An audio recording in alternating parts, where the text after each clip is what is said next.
Magnet Induction summons a Magnet Warrior from your deck, doesn't negate its effects, and even protects him. But hold on a second. All Magnet Warriors are level 4 or lower, right? So what's the point in saying original level? Is if somebody's going to raise the level one of those motherfuckers, it can technically be done. But unless Konami has plans for more Magnet Warrior support, nigga, please. Saying original level is completely unnecessary, and no, that's not my only complaint. This protection applying only on your turn is fucking retarded. Now, sure, Magnet Field bounces an opponent's monster that wasn't destroyed by battle involving an Earth Rock, which all Magnet Warriors are once per turn, so you could run one of your Magnet Warriors into a high attack monster, bounce it, and have it survive, and it does protect any Magnet/Magnet Warrior summoned after Induction's activation, which is cool, but that doesn't explain why they're not protected during your opponent's turn. It ain't like Berserkion's removal is a quickie, so even if it was protected during your opponent's turn, what the fuck is it really doing?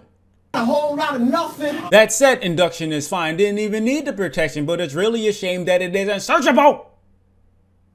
XYZ Hyper Cannon's biggest problem is the activation requirement, although I do understand it's supposed to be its signature move. Discarding cards to destroy that many of your opponents and putting a Banished Union on the bottom of your deck while also getting a draw isn't terrible. However, considering XYZ Dragon Cannon can't dodge removal, can't be summoned from the graveyard, so targeting it in the graveyard with Magnet Reverse is out the fucking question, and you can't use this removal during your opponent's turn, I would have thought the first thing a new support card would have did, especially a trap, was protected by battle and card effects, in addition to actually supporting Dragon Cannon, because what's the point in summoning it when it's easy as fuck to get rid of? It ain't one. It's possible Konami didn't think this through all the way, but this could also be one of the many times they made cards fucking shit.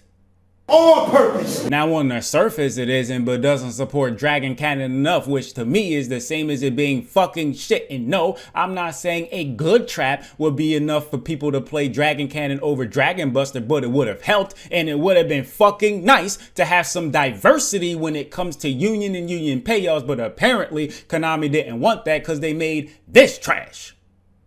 That said, thanks for watching. Patreon, Cashapp, Venmo, and PayPal in the description. And so is my Discord server link now. What's the question? Are you and your Yu-Gi-Oh channel best friends? He seems to really enjoy your style. I will say that he is a good friend of mine, and I don't have many good friends, or friends for that matter. Take that for whatever you want to take it as. How long do you see yourself doing this for? Until I stop feel like doing it. Did you think Yu-Gi-Oh would become this big of a thing considering it started as a cartoon? Fuck no. And I'm pretty sure that's how most of you feel anyway. Who really thought that it would become this big, let alone me being able to make a living off this shit? Nobody. Or at least very few people.